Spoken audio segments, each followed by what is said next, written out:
First, I'm glad to have everybody here. University of Understanding. I'm going to start hearing different views. You think about them. It drives you for deeper thought. You know, it makes you look at what you believe and why you believe it, and then you begin researching.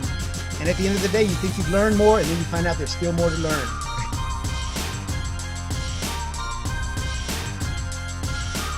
Defined it in our minds.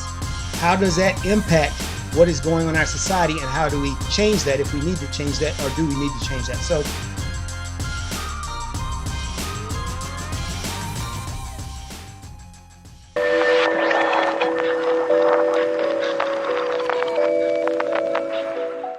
it's like in Christianity, in the word evangelical, it's become such a pejorative term for some that they no longer want to identify with it.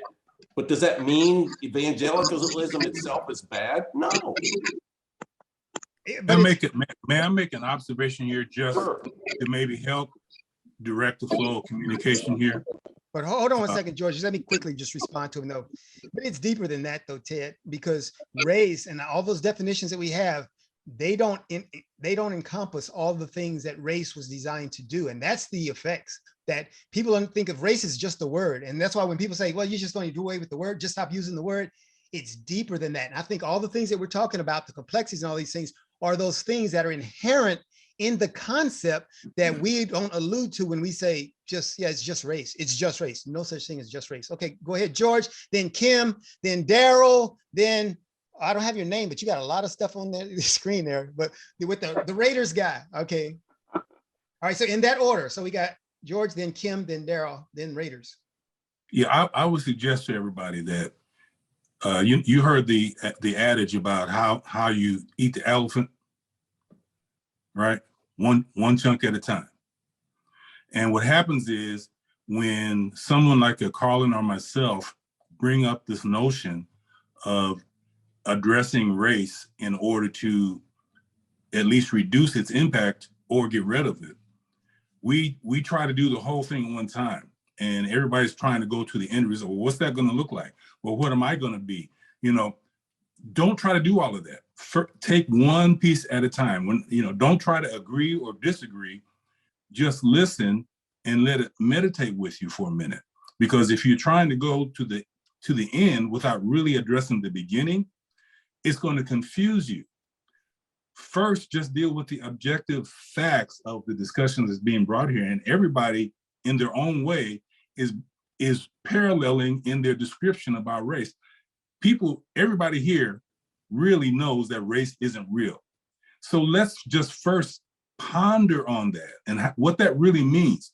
Don't try to make it make sense and say, well, what's that going to look like in the end? Because it's going to blow your mind. It's blowing people's mind right now just to believe that race isn't genetic? You mean it's not in the DNA? That freaks a lot of people out. You mean I'm not white? You mean I'm not black? That's an emotional thing, and it messes people up. So for the discussion, just take one piece right now. We're just talking about trying to get the definition of race and get enough of a parallel. And let's just address that before trying to go. And Kim asked you a great question, because that's an important question. But we won't be able to get there until we can first just embrace mentally this concept, this foreign concept, that race is really not an organically valid, scientifically genetic concept. Let's just address that. Great. All right, Kim. Outstanding, George. Good stuff. Go, Kim. Kim, you got to have your mute off. Come on, let's go, Kim. Let's go. We're moving fast here, ma'am. I'm sorry. I understand what George is saying. He's saying, bite one piece at a time, and that the first thing is trying to get society just first to recognize that race is a man-made construct. And I get that. That may be step one. And I'm in agreement with step one, but I still want people to recognize or to consider that erasing race may not necessarily erase oppression, and that it may be replaced I think we should argue two things at the same time. I mean, we need to argue that we need to do away with race, but we also need to make sure we are also telling people that we need to value differences, and we should, so that we don't end up replacing race with some other construct or some other, because people still, the reason why it even exists the way that it does is because certain people believe, kind of like what Wayne was saying, was that, if we have equality, that means somebody loses. There's a loser. And that's the thing we need to recognize, is that we help people to understand that doing away with race doesn't mean people lose. And we need to make sure that, like I said, people don't end up just finding some other way to feel superior to others, or find some other way to divide each other. We need to begin to talk about both things at the same time, erasing race, but also encouraging people to value our differences and not seeing it as a win-lose situation. Okay. No, in a one-on-one, Kim, we would go on that one for a long time, but I got guests here. So Daryl, you're up. We would go on that one, but we'll talk about that maybe later. Go ahead, Daryl. Hello, everyone. And I was just gonna what's up, Frat? I was just gonna double up on what Kim says, because we do away with race. What do we have left? And I'm gonna pose a question to you last night, Carlin, and I understand George went by it at the time, but if we adopt this concept, and I think everybody on the call agrees race is a social made up thing, right? But so, not just that, but it's deeper than that. But go ahead. Yeah. Okay. Well, right. Because of the race construct, people have been some folks are superior, some folks are inferior, and then the vehicle takes over that keeps that in place. So, but just say we all adopt that mindset. What does that look like? I mean, no. Let's reverse engineer it. So I'm guessing we adopt this concept. Now people start treating everybody like, like we're one, right? So our hearts are changed basically, right? And so my thing is, so the concept, the thing I'm saying that I'm saying with Carlin, it's a heart thing. It's a heart condition. And the only person that can change hearts is Jesus Christ. Now I know everybody might not be a Christian. I understand that. But that's why I can't fully, I agree with what you're doing, but I can't fully get on board, because it's a heart condition, man. You can change the labels all you want to, as far as I'm concerned, right? And but man, I'm just listening, y'all, but I just have to say that it's a heart condition, and changing labels.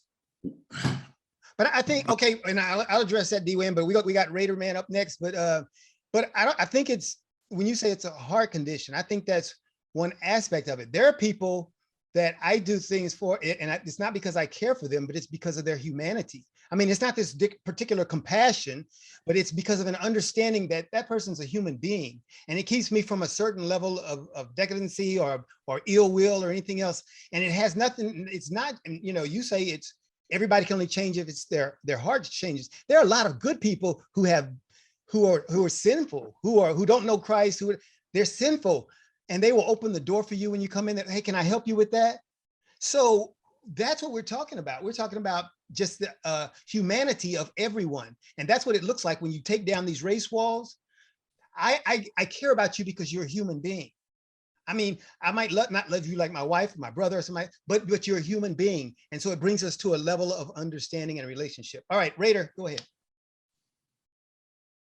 Yeah, I like that. I'm a TK, but I think I like Raider better, but I'm catching the tail end of the conversation, and I heard you folks speaking on race. And my whole thought on that is, if we're going to deal with racism, we have to expose racism and destroy the myths of racism. And one of those myths are race. And unless we get to the reality of what the situation is, because a myth could change with anybody's imagination, you can change a myth.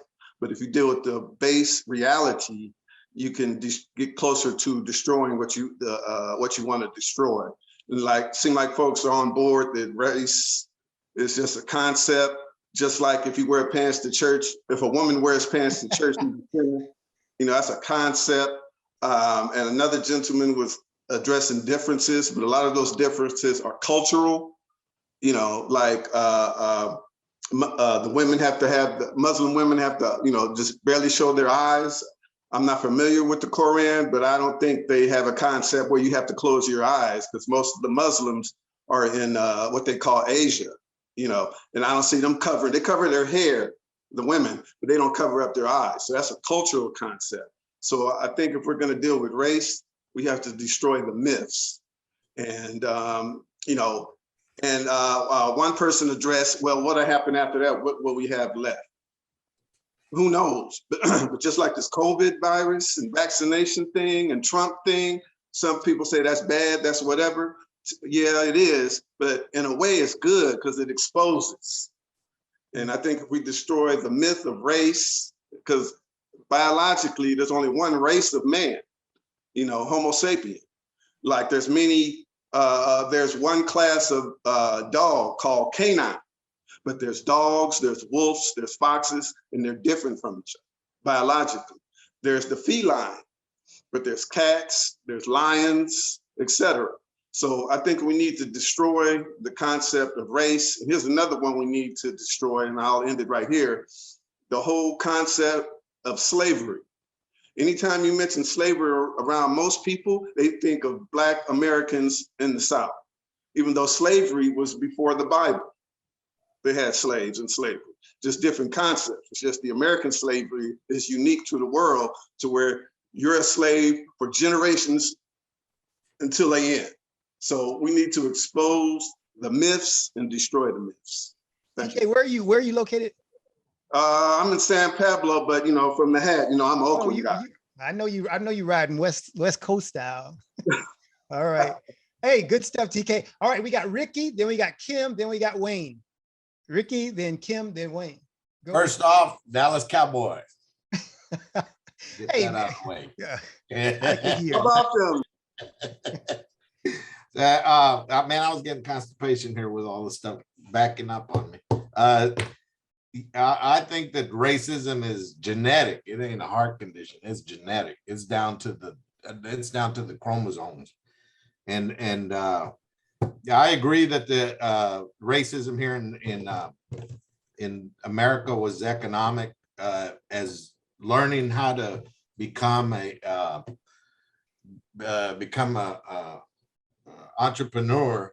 The key to it is to have something that's free, that you can give away, that you make money off of, that you've got, that's in abundance. And what they did here in America was they had slaves, and they got labor for free, you know. And so all these guys were making money hand over fist because they could charge a lesser price than the products in Europe or other places, because they didn't have to worry about racism. Was not on the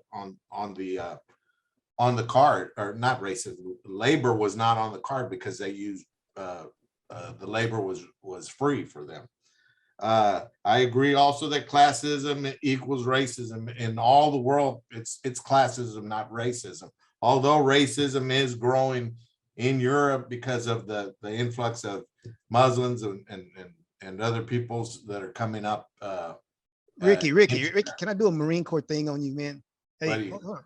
So, all right, because you keep talking about racism, classism, and all these isms, and the point we're making, and I think TK made pretty well, is that this stuff that we're talking about is before you get to racism. There's something that happens prior to racism, which happens to be a manifestation of a certain ideology. And so what we're saying is, how do you address that? Because if you address A, then perhaps you don't get B. And so and you sounds like you're continuing to say B is happening, B is happening, B is happening. We're saying you need to address A. I'm quite willing. I am quite willing to drop this from right now. But what has been shown historically is that historically nobody's been tasked with dropping A. They're continuing from the Declaration of Independence to the building of the wall, which is right now. And I have examples of what they keep doing it. And so they're still doing B. B is happening. What good is it going to do me if I'm like not focused and saying, all right, I agree with you totally. When they come and they kill me here in Houston for urinating on publicly, or because I'm intoxicated somewhere, they handcuff me and they throw me into the bayou like they did Jose Torres. I mean, it's just, it's constantly, we're not the ones. I mean, I think everybody agrees here. Yeah, we should do away with race, but you're addressing the wrong people. Okay, but Enrique, wait, I think, okay. Go. Enrique, I just want to make a note here. Yeah, 10 seconds. What you're saying is valid from a particular perspective, but you're speaking as if you don't have the ability to influence your environment. You're saying, okay, yeah, all this is true, but look what everybody's doing. It's not going to make a difference. And we're charging, at least in the work that Carl and I are doing, we're charging each individual that if you're not part of the solution, you're part of the problem. You as an individual, Enrique, can be influential if you adopt this new paradigm of thought in impacting the environment around you. And it sounds like you're saying, well, you know, I hear what you're saying, but look, it's just through history, it's been proven, it can't be changed. And if I'm wrong, correct me. Okay, we got, so Wayne, then Ken, then TK. Yeah, I just real quick, I wanted to go back to what Daryl said when he talked about a heart problem. And you know, from my perspective, I have to agree with him. You know, he and I grew up in San Francisco. Dad grew up across the bridge in Oakland in the 60s, where it was the beginning of the Black Panther Party, the Black Panther movement. I know a lot of people have different thoughts about them, but if you actually know history, they did a lot of good things in the community. And we grew up with that mindset, but they didn't take mess, you know, and so I kind of gave you guys a little background on myself and things I went through. So for me to kind of get rid of that hatred and that disdain and all that stuff for the so-called man, you know, we use all that terminology and all that. For me, it was a heart change.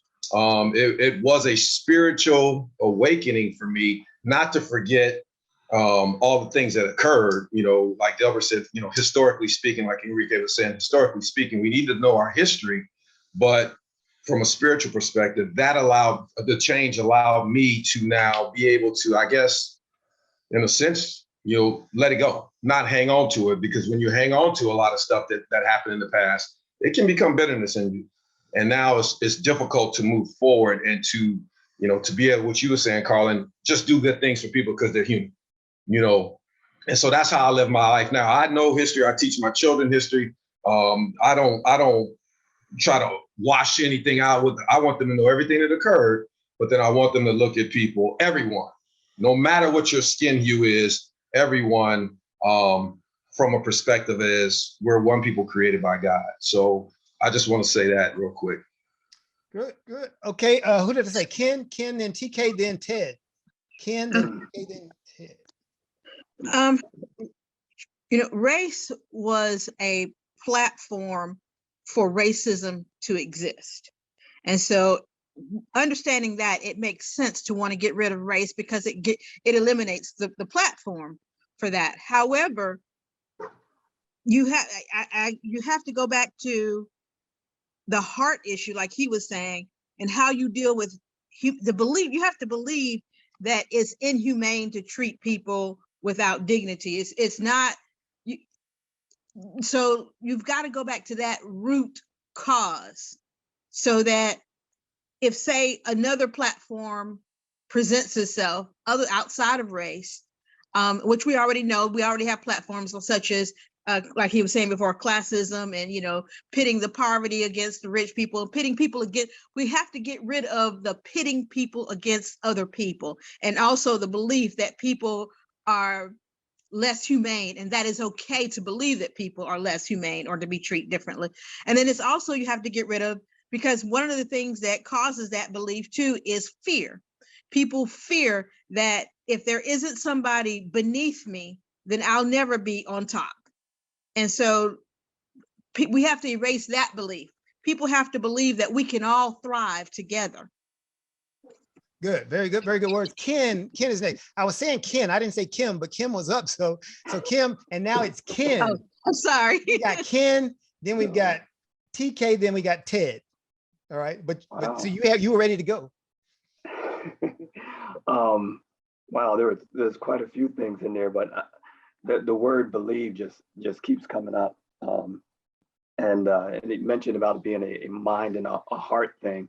And one thing that I got a lot from what from George, from looking at some of George's material, is what we call like practicality. I wanted to know what can I do to address this issue? You know, Carlin, you say get rid of race, get rid of the concept. It's not real. I look at it like race is real, meaning it's a reality. We live in it, we face it. You're not going to just be able to get rid of it because I think that it has to do with what people believe. And that is hard to change people's beliefs. I feel like on a personal level, I have to first change me, you know, and see how I can make the change, see how race is affecting my thoughts and my belief systems and the reality that it is, because you can't ignore it. And so as I was sharing with you the other day, for me on a practical level, in Stevie Wonder's song, As, he's got that what I call a prophetic riff in there. And I look at Stevie Wonder as like a modern day psalmist. He's like a David.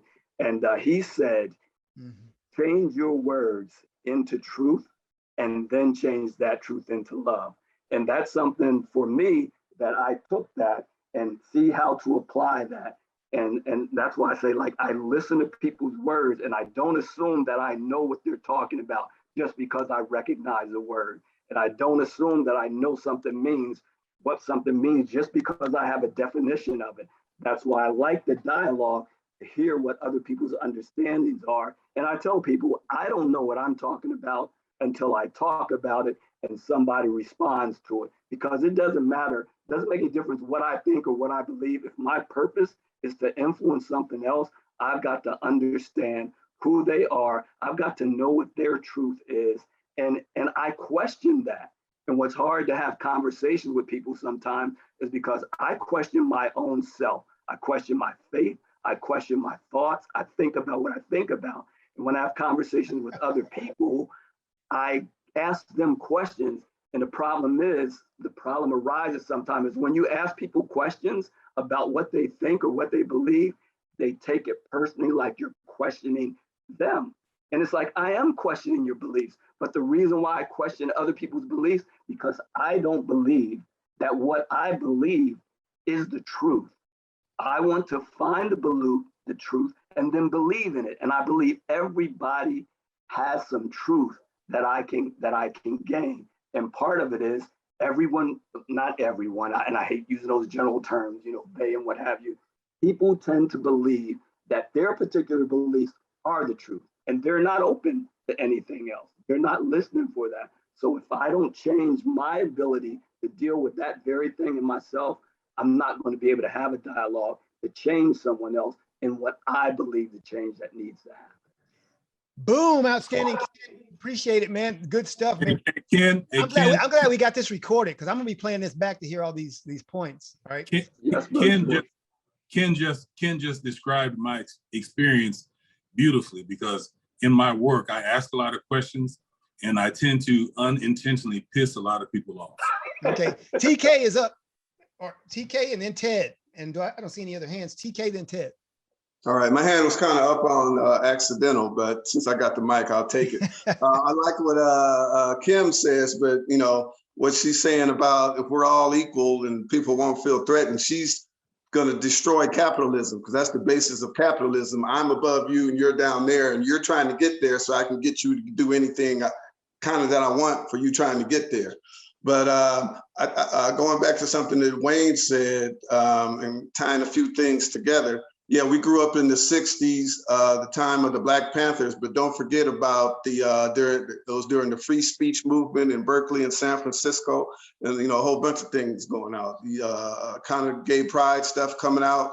So you know, the Bay Area is kind of an area of revolution, and you know, that's probably why they threw a whole bunch of crack at us. But as far as the spiritual transformation, yeah, I agree that will be needed.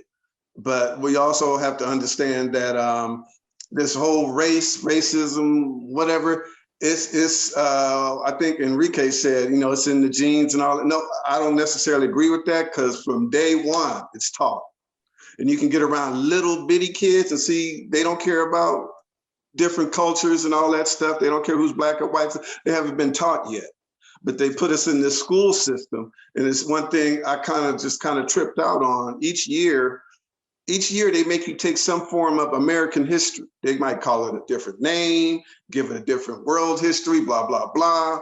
But basically they indoctrinate you with this stuff, American history, they call it. But basically it's, you know, I don't want to disrespect anybody, but they're teaching you white supremacy, basically. Because all the people, white male supremacy at that. Because all the heroes, everyone of note is white and male. Like nobody else did anything else. And you put the backdrop of what they do on TV with the news, the black people are criminals, what they do in the movies, the black hats and all that stuff. I'm not mad at white people. What other choice do they have to think other than what we see? Because that's what they're taught. That's why I get back to, we have to get to destroying the myth. Destroy the myth. If you see a myth, destroy it and say, no, that's not true. That's not true. That's not factual.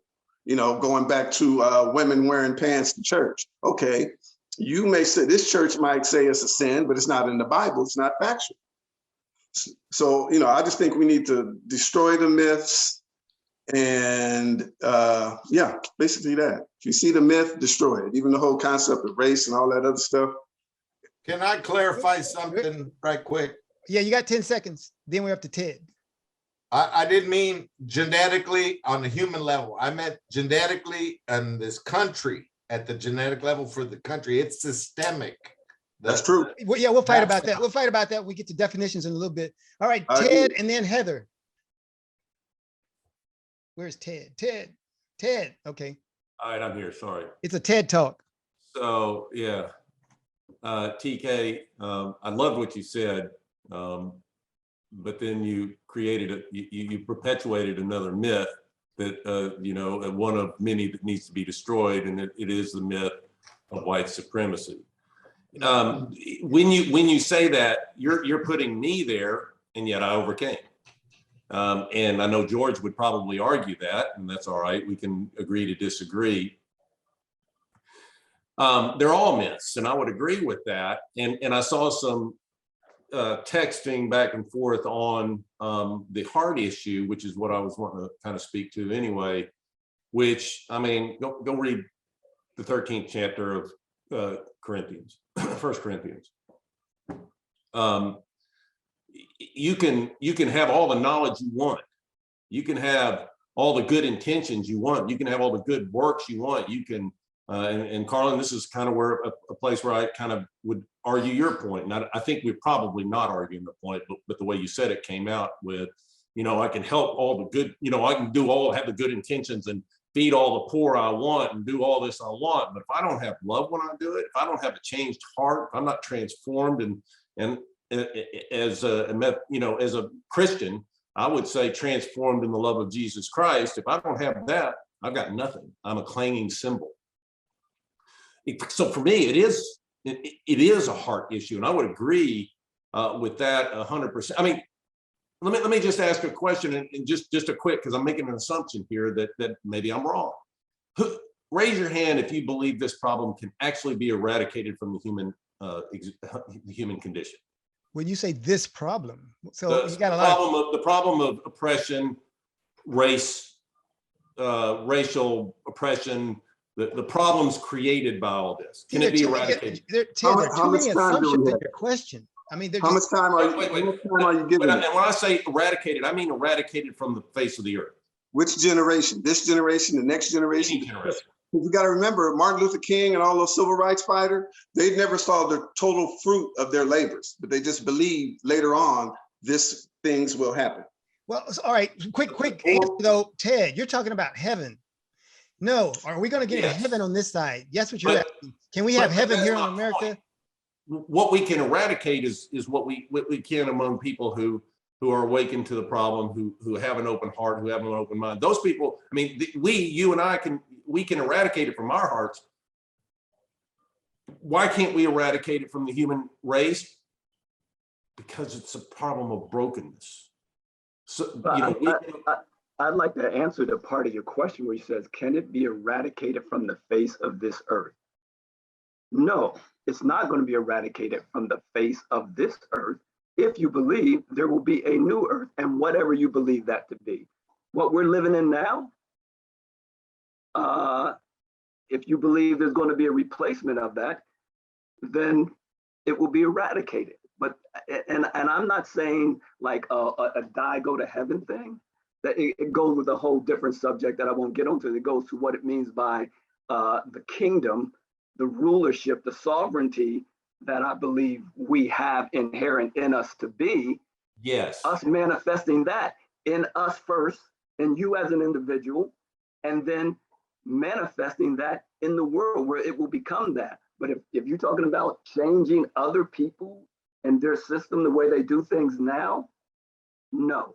Which is my point. We're tasked with this, as Christians, and I don't know who's a Christian on here or not, but as a Christian, I'm tasked with bringing, the kingdom is here and now as in my world, to the extent that I have control over it. So in that respect, it is a heart thing. And that's the point I kind of wanted to make.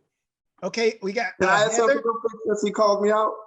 Well, let's go to Heather and we can come back to you, TK, because you're gonna have your hand's been up for a while. So we got Heather, and then we'll come back. I need to lower my hand, man. I'm sorry. But come back to me though. All right, we got you. Go ahead. Heather. I come at this one from a totally different perspective, not a different perspective, maybe a little bit lesser perspective. I'm an art and graphic design person, so You're a good one. Too. I don't have any of the smart history or the smart different things. I love to learn and I love all those different things. But I think one of the things that is apparent about who God is the fact that he made everything with lots of variety. And he wants us to be image bearers of who he is. And he said that he made people in his image. So I think as a society, as a people, we like to have a label, right? We like to fit inside of a group. And so it's learning how to change that label for people, which I think a lot of other people brought up. And the oppression and the power, I wish that we could change that. Current modern day slavery is something that I've learned probably too much about in recent months because it just breaks my heart. I'm like the person that's like, where was this made? What city was it made from? How can I learn about this? There's a whole nother discussion. But I had the privilege this week of somebody who looks very different from me asking, why doesn't this color issue matter to you and how you live out, which was amazing for me to hear because I was like, oh, okay, maybe I'm learning and growing better than I have, but it was a very easy answer. And it's just because people are people. And maybe that's a really dumb solution. It's a very simple solution, but people are people. And I think whoever gets placed in my world is who I get to love and I get to reach out to. And it doesn't really matter what you look like or where you came from or what you have or what you don't have. It matters that you're in front of me and you're my neighbor. You're who I need to love. So anyway, those were just some thoughts. I have loved hearing lots of different people's perspectives because I have plenty to learn. Awesome stuff, Heather. I love that. And because nobody would know. Heather does all of my graphics, erase race. She does, man, just amazing designs. She comes up with some really good stuff. And so when you meet Heather on the street, when a person, a quote unquote person of color meets her and goes, and they start to other her and put her in the group of white people and white supremacists, they don't know. And that's the thing that this skin color thing does for us. It artificially makes us make assumptions about people simply based on skin color. That is so wrong. It's going to always be wrong. And if we continue to hold on to that, just bad things happen. So, and whatever you got to do, I love what George said there because he said race is not a heart thing before it's a mind thing. And that's what we're talking about when the scripture, I understand us being holy and saying, yeah, we just got to love everybody and it's just only Jesus Christ. But first he says, you got to have a renewed mind. So that's talking about your thinking pattern. So when we're talking about this race thing, we're saying, consider this, put this stuff in your mind. Does that make sense to you as a human being? God's going to work through that, plus all the other things to bring you to the knowledge of Christ and the saving work he's going to do in your life. But let's not just say, well, let's throw our hands up because only Jesus can do this. Only Jesus can do this. He does his work through his people living out this kingdom life that he has designed. And that's what I tell people now, that I erase race because it's not like the kingdom. And in the kingdom, you don't have Jews, Gentiles, blacks, whites. You don't have that. And so I want to live in the kingdom today. So we can talk about the kingdom of tomorrow, but I'm talking about today. And that's the way I live my life. So